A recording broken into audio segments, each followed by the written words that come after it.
Okay, we're going to talk about thermal stresses that develop in elements. And so say we have this column like this, and it's bathed in temperature, and then we change the temperature. We have a delta T. So it's going to be a change in temperature.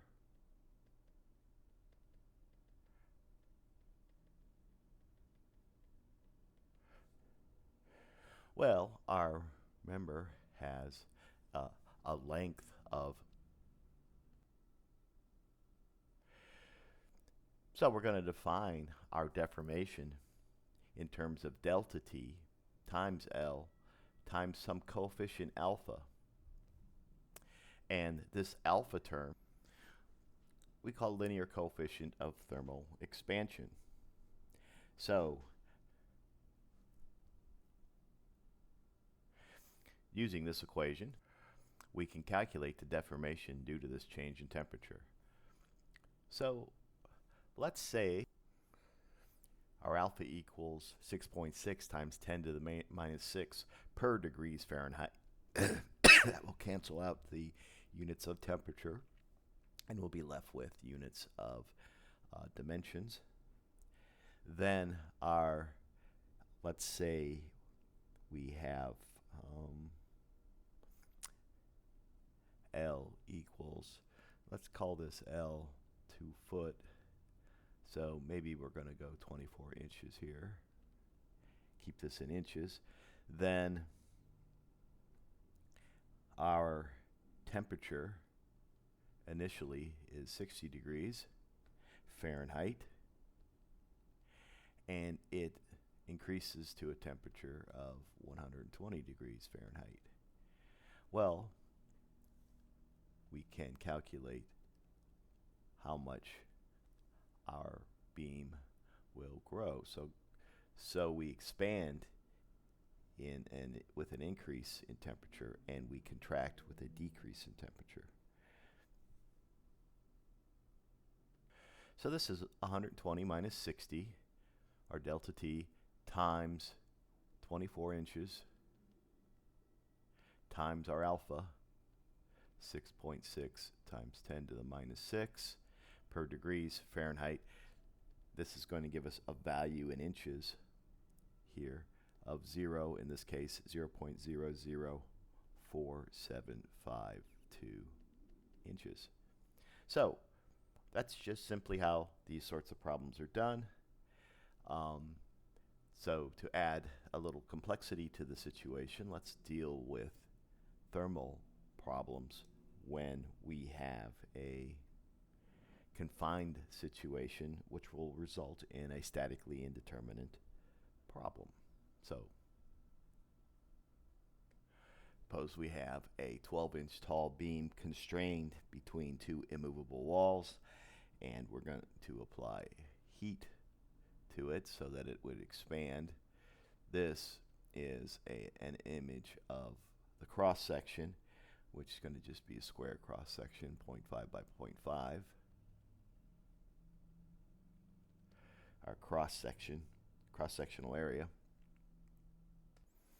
So we see in a free body diagram, we're going to have a force here and a force here. The beam is going to smash itself, put itself into compression as it expands. Let's give us our material property here of E equals 29 times 10 to the third KSI, kips per square inch. Okay, so the trivial load diagram here for this problem is just a nice uniform load distribution, and let's just say it's F, where F of course equals FA equals FB due to equilibrium in the y direction.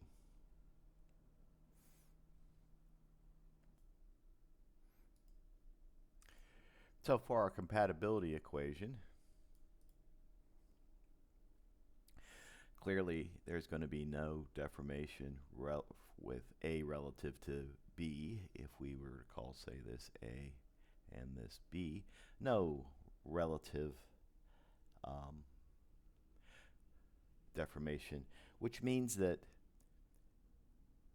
any expansion we would see needs to be corrected or canceled by some force that develops. So our expansion, we can think of this as, so let's actually think of this as 2 foot, so we don't have to calculate delta t again. We can just use the calculation from above. But our expansion here, our delta t, needs to be canceled by this delta f. So let's take the deformation we calculated above of 0.004752 and then subtract off our delta of our PL over AE associated with the force needed to push this back into its compatible state. 24 inches divided by 0.5 squared for the cross-sectional area, and then 29 kips per square inch, but it's 29 times 10 to the third KSI. So our units are all satisfied here, and we result in 1.5 or 1.4355 kips, meaning the normal stress developed in our member is force divided by our cross-sectional area, or 1.4355 divided by 0.5 squared. This equals, again, 5.742 KSI.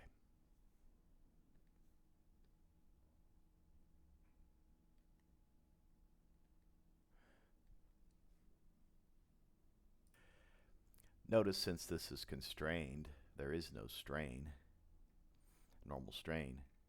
But if we unconstrained it and let it expand to its full extent, like up above here, we could take this deformation and divide it by its original length and determine a thermal strain that results. All right, let's look at another situation.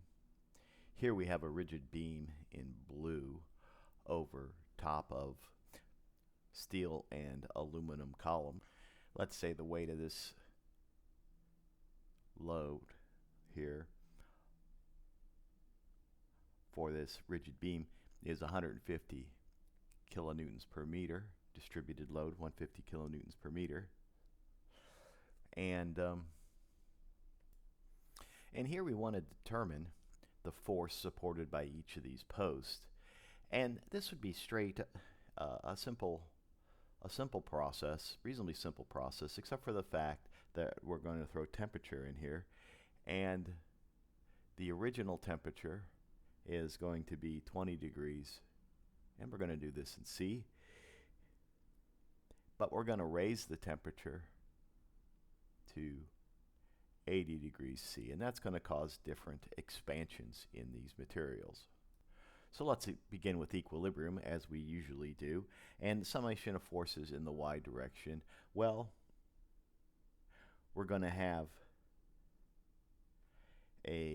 let's draw a free body diagram here, and let's take, for the upper load in this free body diagram, 150 kilonewtons per meter times 0.6 is the dimension across the span there, 0.6 meters, and that's going to give us 90 times 10 to the third newtons. So we'll keep everything in meters. kilograms and seconds. Okay, then our equilibrium equation is simply, I guess if positive points up, we're going to have two forces in the steel minus a force aluminum minus the 90 times 10 to the third. Okay, well this is statically indeterminate. We are going to therefore look for another equation, and we're going to use our compatibility associated with deformations. That means we need to use a little engineering judgment here. If this deforms, these are going to either shrink or grow in some fashion, and it only makes sense since there is a symmetric situation here with the steel, with the aluminum in the middle. It's either going to shrink a certain amount or expand a certain amount in the vertical direction only. So we could say this delta amount that we change is the same in the steel as it is in the aluminum. So there we go. We got a nice little compatibility equation. Now, in each of these situations, the column's going to want to expand by some delta thermal, and so it's going to want to go in this direction, and then of course we're going to need to make sure it heads back in this direction by some delta force, just like we did in the previous problem. So for the case of aluminum, let's just call this delta aluminum.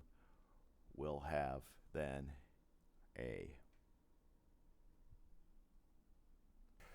we'll have a delta thermal in the aluminum pushing up minus a delta F in the aluminum pushing down. And then likewise, so using this relationship above and combining these, we end up with, so for solving this, our delta then equals, so we have our alpha for, so we're going to solve our delta thermal for aluminum, so we have our alpha for aluminum. We can look up as 12 times 10 to the minus 6 divided by C. We have our delta T here, and our length of the aluminum member. And actually, this value was actually for steel, so we need to make this a negative here in front for steel. Now we can do the aluminum, which would add, but before we do the aluminum, we need to calculate the force pushing down here in the steel. And that's the same as we did in the example above. With this relationship, here the 0.02 meters is the diameter that of the beams would had it been a given in the problem. It's not stated above, but that's what we're going to use. And with our sign convention, we're calling this positive, so we're going to have the thermal expansion upward of the steel minus the thermal minus the forces pushing it back down to the neutral position.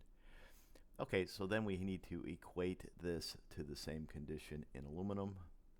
And here's the relationship for thermal. Notice it's 23 now instead of 12.